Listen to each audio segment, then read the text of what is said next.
તરોડા ગુરુકુળ સત્સંગ સભા છે આજ 11મી. ખૂબ સરસ મજાનું આયોજન ગોઠવેલ છે.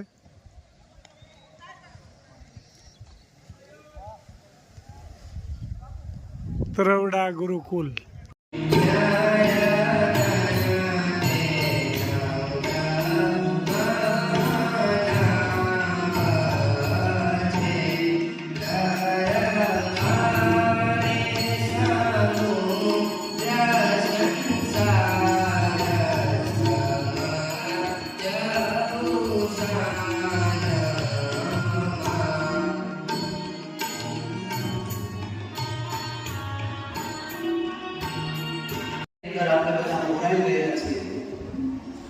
અને એની જ બધી ક્રિયાઓને આપણે માનતા માની લીધી છે, એમાં જ આપણે જીવા જઈએ છીએ. પણ મારા ભક્તજનો, માણસ માત્રનો પ્રયાસ આ જન્મ મળ્યા પછી એ જ કરવાનો હોય છે કે આ જન્મથી કોઈ માણસ જન્મ પુરાણો હોય પછી શું પ્રયાસ કરતો હોય કે મને રોકાઈ જવાનું કે બહાર નીકળવાનું. તો આપણે પણ આ જગતરૂપી જેલમાંથી નીકળવાનો પ્રયાસ કરવાનો છે. આ માયાથી છૂટા પડવાનું છે. પણ એના માટે જોઈશે બોલી જેલની અંદર તો કાં તો સજા પૂરી થાય પછી બહાર નીકળે અને કાં તો પછી કાંઈ છેડા અડતા હોય થોડોક પાવર હોય તો આવે. એમ આ જગતરૂપી જેલમાંથી બહાર નીકળવા માટે મહિમાનો ભાવ છે.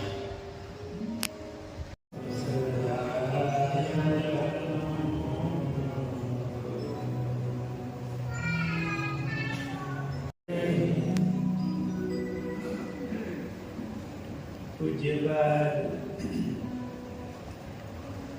શ્રી ઘનશ્યામ દેવનદાસજી સ્વામી, પૂજ્ય વિશ્વપ્રકાશદાસજી સ્વામી, પૂજ્ય રામકૃષ્ણદાસજી સ્વામી, પૂજનીય સંતો, સર્વે વાલા ભક્તજનો, જય સ્વામિનારાયણ. જય સ્વામિનારાયણ.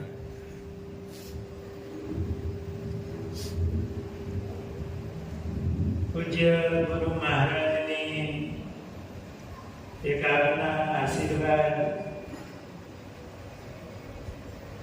એનાથી આપણે માસી કોઈ કંઈ ન કરી શકે. એવા તો કેટલા પ્રસંગો સત્સંગના છે. એ મહારાજ પુરુષોત્તમ નારાયણ આપણને મળ્યા છે. મહારાજનું બળ રાખવું, કાળ કર્મ માયા એના એ નિયમ છે. એ ભગવાનનો આપણને આશરો થયો છે. આ મહારાજને આપણા હૃદયમાં રાખવા, બીજું કઈ હૃદયમાં આવવા ન દેવું, બીજી આસક્તિઓ નહીં.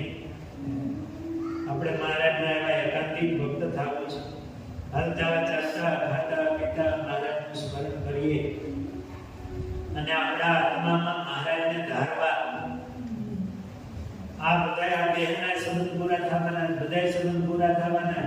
આપણા આત્મામાં મહારાજને ધારશું ને એ સંબંધ અવિનાશી છે. અને એ સંબંધ ક્યારે થશે? જે અક્ષરધામમાં મહારાજ બિરાજમાન છે, જે મુક્તો બિરાજમાન છે, એ જ ઘનશ્યામ મહારાજ અહીંયા બિરાજે છે. એના જ આ સંતો અને ભક્તો છે. એવું સંતો ભક્તોમાં એ મહિમા સમજો. આ મહારાજના સંતો ભક્તો છે. આ હેત પ્રીતથી આપણું કલેવર બંધાશે ભગવાનના સંબંધથી. અને મહારાજનો વેગ લગાડવો. વાલા ભક્તજનો, બહુ સરસ આજે આનંદ થાય છે તમારી આ સભા જોઈને. મારે સંતો હમણાં ગામડામાં વિચરણ એટલું કરે છે. મારે હરિનયન સ્વામી, હરિસ્વરૂપ સ્વામી, હરિસેવાદાસ સ્વામી, આ સંતોને છે ને એ સેવા તમારા પોષણ માટે રાખે છે. વડીલ સંતો તો હોય, સ્વપ્રકાશ સ્વામી છે, રામ સ્વામી છે. અહીંયા સભામાં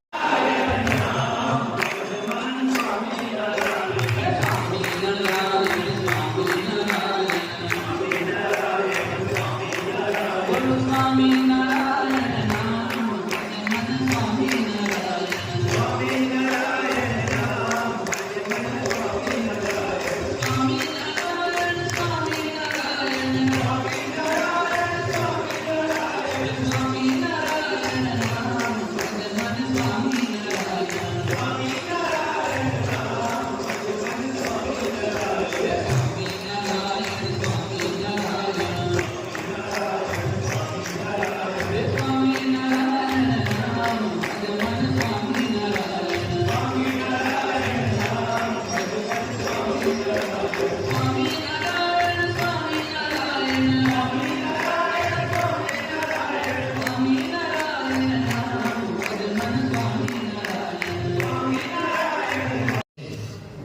સભા નિયમિત જળવાઈ રહે ને એવી દક્ષિણા આપજો. પછી કોઈ દેશકાલ ન હોય તો વાત જુદી પડે, પણ શક્ય પ્રયત્ન આપણે આવવું છે, હાજરી આપવી છે, એવી દક્ષિણાનો સંકલ્પ રાખજો કે આપણે આ માસિક સભા ભરીએ. આ પવિત્ર દિવસ છે તો સંતો અહીંયા રાખડી બાંધશે. આ બાજુથી લોકો આવી કરોડા ગુરુકુળ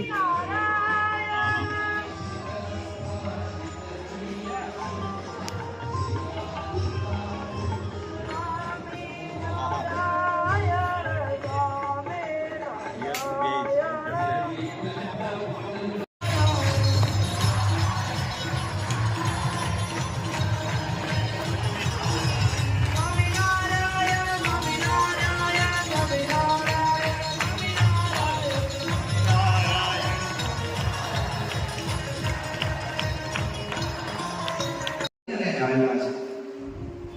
આપણે ત્યાં ગોંડલ પાસેનું દેરડી ગામ, એની આગળ ટાઇટલ લાગે કુંભાજીની દેરડી. આ ગામમાં મેરા માંજરિયા નામે કાઠીકુળમાં જન્મેલા એક શ્રીજી મહારાજના સમર્પિત ભક્ત છે. ખૂબ મહારાજનું ભજન કરે, મહારાજ પ્રત્યે સમર્પિત. એમના ધર્મપત્નીનું નામ હતું કમરબા. એમના પત્ની પણ એટલા ભક્તિ ભાવના વાળા. એક દિવસ લાડે ઘોડે હેતના ટેભા લઈ અને મહારાજને માટે સુંદર શ્વેત પોશાક બનાવ્યો છે. મહારાજને અમુક અમુક ભક્તોએ ઘણું બધું અર્પણ કર્યું, પણ જ્યાં હેત અને પ્રેમ હતો, આત્મારામ દરજીની ડગલી, એમાં ટેભા શેના હતા? હેતના હતા.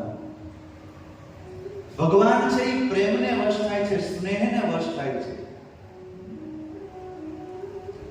હારે માં શું કરે પંડિત અને કાજી, વાતો મારો પ્રેમને વશ થયા રાજી. પ્રેમ સ્નેહ એનાથી ભગવાન છે રાજી થાય છે, વશ થાય છે.